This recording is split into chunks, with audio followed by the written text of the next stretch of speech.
So those who follow the NFL in some capacity already recognize that Brandon Cooks has to be one of the more underrated talents in the league to this point. He's literally produced everywhere he's been, getting at least 1,000 receiving yards with pretty much every team he's ever been with, regardless of his own quarterback situations and everything like that, to the point where he's carved out a pretty stellar career given those conditions. But with that knowledge, I would like to include a couple more wide receivers who I believe follow the same sort of trajectory. Maybe not at the same level that Cooks has for all his time in the league, but a couple more names that come to mind when you think of wide receivers who've gone through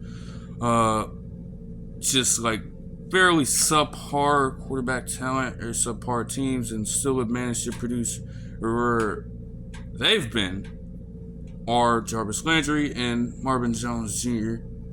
You know, they are currently on different teams from where they were first drafted, of course, by this point. But I'd like to delve a little deeper into those two, respectively. So let's get into it.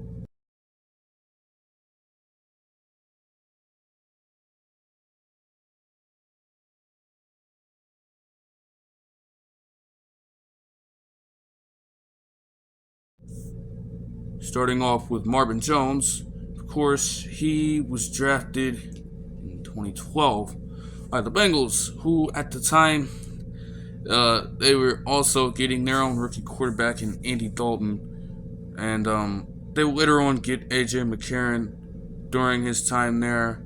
Not necessarily like Andy Dalton was never necessarily elite. He always did fine enough, but he clearly, they expressed a lot of faith in him, but he was not one that was going to get the Bengals all the way to where they needed to be, and a fair amount of people in the NFL knew that to this point. But for Jones, he ended up actually increasing his production in terms of yardage every single season. He didn't get much attention in 2012 with only getting 201 yards. Obviously, they were trying to get AJ Green as well acclimated. They had other wide receiver talent at the time. But 2013 saw a little bit of a jump. He ended up getting 712 yards on 51 catches and actually reached the 10 touchdown mark. A pretty good rise. Then it seems like he missed the 2014 season with an injury. Had to be a pretty sustainable one too. Not even a single stat recorded. Injuries happen a lot, but he ended up bouncing back in 2015. In the 2015 season, dropped a little bit in touchdowns, but ended up reaching 800 yards and actually got 100 targets as well.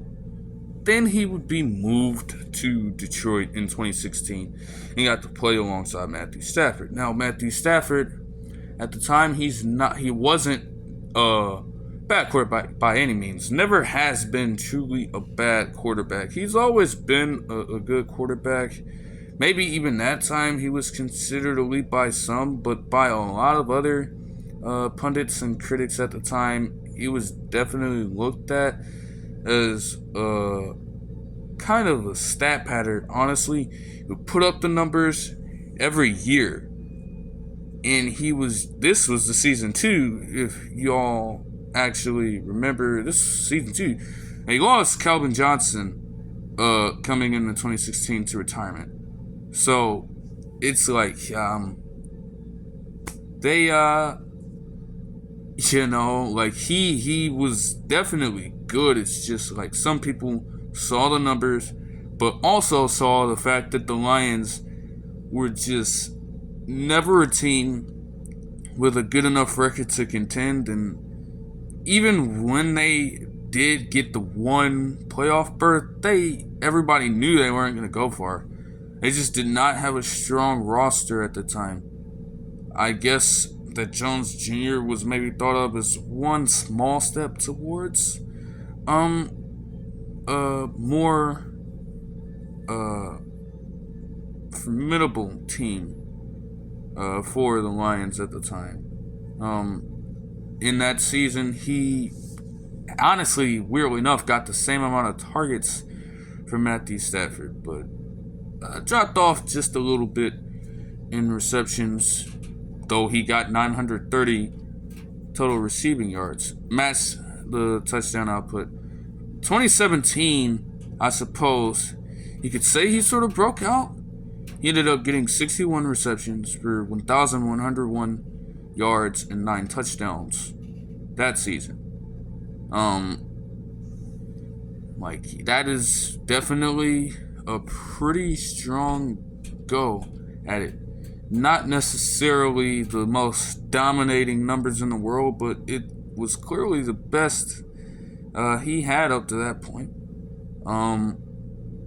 He was definitely expressing that, hey, I'm gonna be the number one for this team, and I'm gonna absolutely go out there. He more than proved himself, quite honestly. So from there on, the Lions and Stafford, for that matter, ended up having a little more trust in him. And it seemed like that season might have been a fluke originally, because the season right after, he dropped to just 500 yards and 5 touchdowns. But he ramped it back up the next season with around 780 and 9 touchdowns. Again, it seemed like he would serve as a bit of a, dare I say, red zone threat. Maybe. His longest catch in general was only 47 yards. So, I mean, based off that, and based off the fact also that they had Kenny Golladay at the time too. Golladay being there at the time too, you could warrant giving him more attention in terms of distribution of targets and catches. But even then, he still ended up with 91. It's not truly terrible. And then in 2020, he ended up with 115 targets, his highest to that point, and ended up getting 978 yards off of 76 catches for another 9 touchdown output. But again, the Lions at the time, even with that contribution from Jones, they just had the theme with Stafford's entire time there also. They just could not get anywhere past it. And they even made the playoffs in Jones Jr. and Stafford's time there. They ended up getting blown out by the Seahawks in that one, obviously.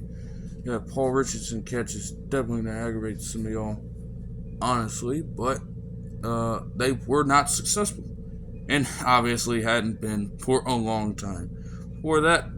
But they ended up moving on from Jones Jr., and then he went to a lowly Jaguars franchise at the time, obviously with Trevor Lawrence not only being a rookie quarterback, but obviously the whole Urban Meyer, I don't even know how to describe it at this point, honestly. They were literally a dumpster fire that entire season.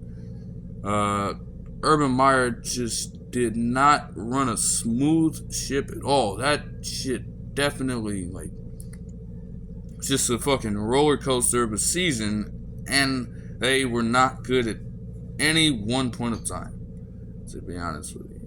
Then not only with that, but you have Urban Meyer just getting in all these controversies in his own state, in his own home state, after the said Bengals game. And not to mention all the reports of negative treatment of a good portion of his players before the season, during the season.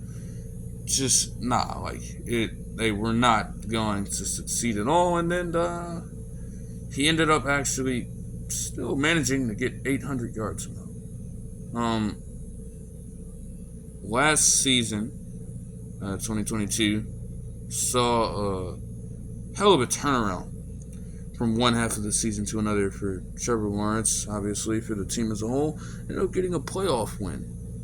Jones, he had played in one less game, and ended up with around 500 yards and 3 touchdowns. But, of course, with some of the other emerging talents on that team, it's hard to get catches, but he got 30 of those catches with the first down, so that's pretty impactful.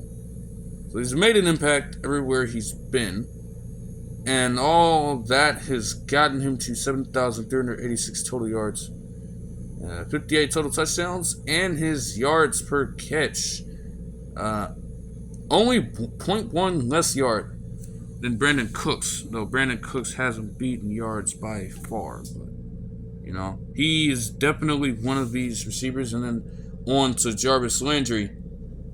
His early seasons in Miami, if you were tuned in at the time, were honestly had to have been one of the better starts to a wide receiver career you could ask for.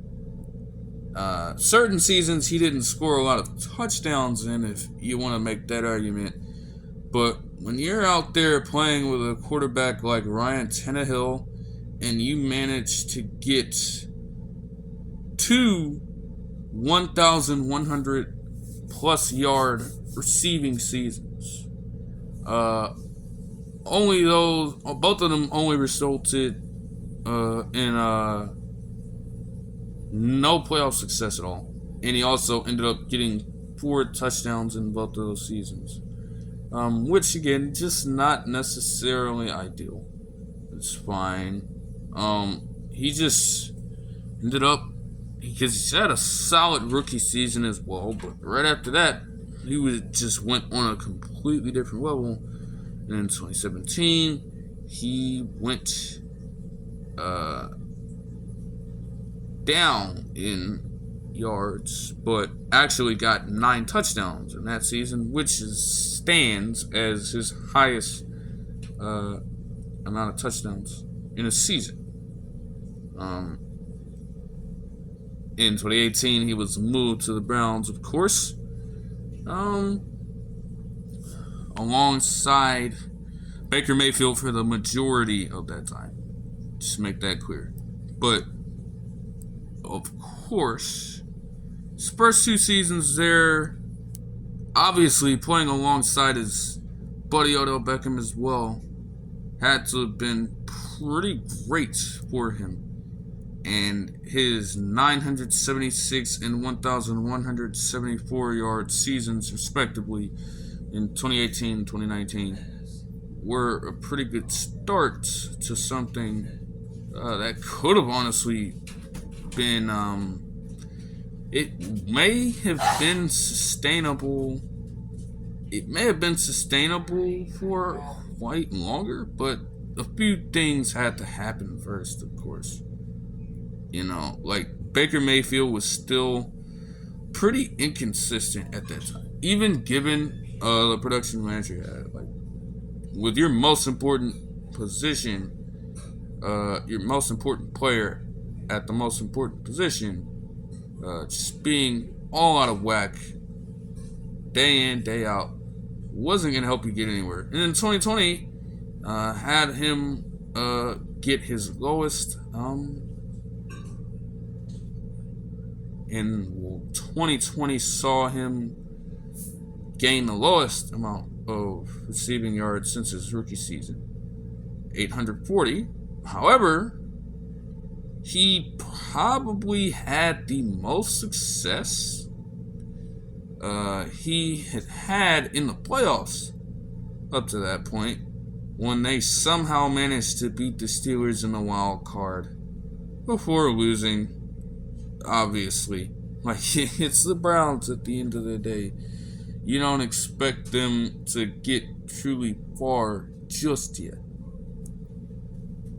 2021, he only gained 570 yards and 2 touchdowns. And I'm inclined to believe that, more wide receivers in the locker room there. They ended up getting Amari Cooper that season. Donovan Peoples-Jones was emerging, etc., etc. You know, like a whole bunch of reasons for that. That's fine. Then they moved him to the Saints in 2022. Chris Olave was emerging. I had Michael Thomas for a few games. He only ended up with 272 yards and a touchdown, while also only playing in 9 games. So that definitely don't help. But even with that kind of, I guess, a slight decline in production over the last few seasons, you can't deny that he has definitely been on nearly the same level as Brandon Cooks while having to deal with nearly the same level of quarterback talent.